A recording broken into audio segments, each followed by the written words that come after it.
नमस्कार, RB news में स्वागत है आपका और मैं हूं आपके साथ शमा प्रवीण। नए अंदाज में आपके शहर, गांव और कस्बे की खबर पहुंचाएंगे हम। आप तक पहुंचकर आपकी आवाज़ उठाएंगे हम।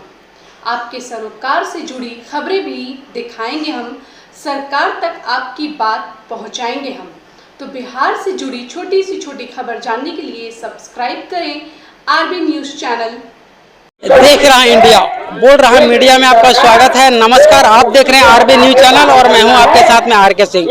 इस वक्त मैं पटना में उपस्थित हूं और जैसा कि आप देख रहे हैं कि यहां पर 3 दिवसीय किसान मजदूर महापड़ाव को लेकर के एक धरना प्रदर्शन किया जा रहा है और बिहार के तमाम यहाँ पर किसान उपस्थित हैं। तो कुछ किसानों से मैं यहाँ जानने का प्रयास करूँगा। हम आरा जिला से हैं और आरा जिला में हम सरकारी विद्यालयों में जो दिव्यांग बच्चे पढ़ाते हैं उनको जो है शैक्षिक सपोर्ट देते हैं और साथ ही साथ सारे भी जो भी आपको उपकरण मिलता है, कान की मशीन है और व्हील चेयर है, जो भी विद्यालय में आता है या हम लोग जिला से उसको उपलब्ध कराते हैं। बच्चों को विकलांगता का जो भी सर्टिफिकेट है बच्चों को बनवाया जाता है और उनको जो 2000 रुपया वार्षिक आता है पैसा उनको दिलवाते हैं स्टाइपेंड।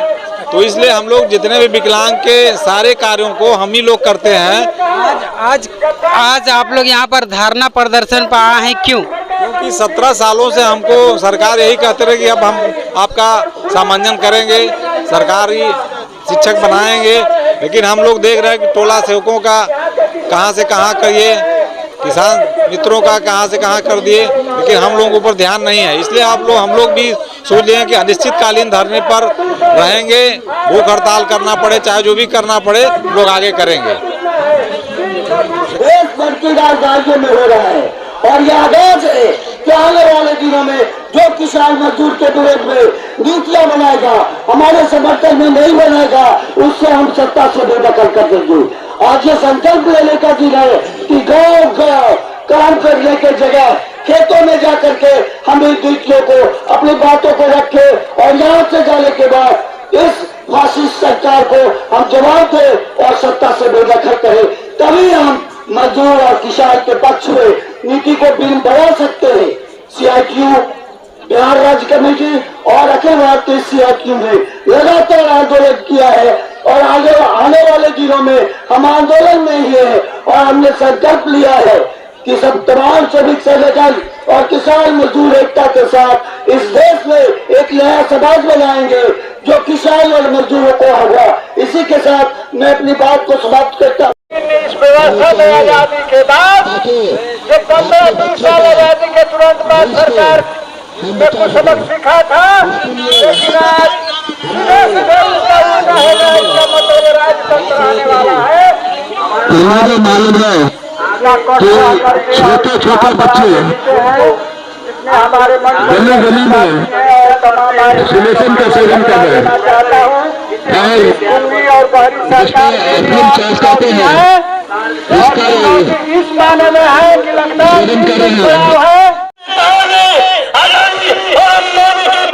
किसानों के बीच नहीं लाया, बल्कि किसान और मजदूरों ने अदानी को पकड़ा और सरकार उसकी खरीद की गारंटी करे और उसके लिए सही हमें कीमत मिले और वो समय पर पूरे देश में हर तरह के किसान, छोटे जो किसान है, मजदूर किसान है, बटाईदार है, सबसे सरकार खरीदने की गारंटी करे। ये किसान की बात देखिए, हमारे ऊपर जो कर्ज का इतना बड़ा बोझ है, जिससे हम दबे हुए हैं, जिससे हमारी खेती चौपट हो रही है, जिससे देश में हजारों की तादाद में किसान आत्महत्या करने के लिए मजबूर हो रहे हैं।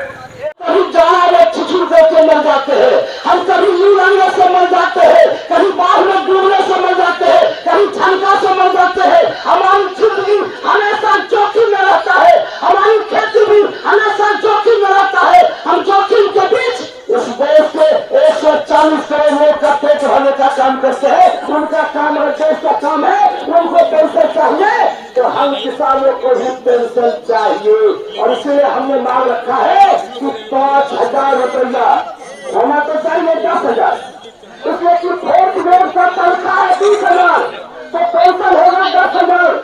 मैं तुम भूल देगा बाबू, पेंशन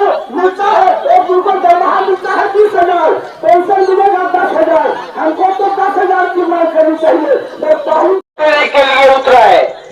जब से ये सरकार आई है उससे पूर्व से ही अंतर्राष्ट्रीय पूंजी और इस देश के पूंजीपतियों ने हमारे देश के किसान और मजदूरों के खिलाफ जाकर के नीतियां बनाई और उसका शोषण किया।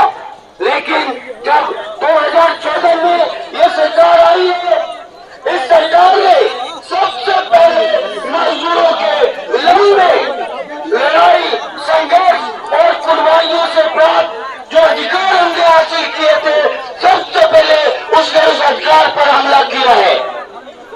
साथियों, आज भारत वर्ष के अंदर में आपको ने सुना उन वक्ताओं से कि किसान किस तरह विवश है, कैसे उसको उसका जो मिलत है, उसका जो उत्पादन है, उसके लिए उसे उचित दाम नहीं मिल रहे हैं, उसको जो उचित जगह मिलना चाहिए था नीतियों में वो नहीं है, जिसके कारण हजारों लाखों किसानों की आत्महत्या को आपने देखा है, आपने सुना है, खबरों में देखा है।